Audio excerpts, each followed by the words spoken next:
Poštovani gledaoci, pratite novi pregled dana na Sićve TV. U nastavku najvažnije vesti. Vesić ispunio obećanje, počelo uklanjanje deponije u Železniku. I kao što vidite, nije prošlo nekoliko dana i odmah smo reagovali. Ovde su danas sva naša javna preduzeća.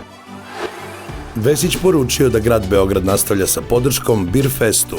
I veoma smo srećni što će Birfest nastaviti da bude beogradski.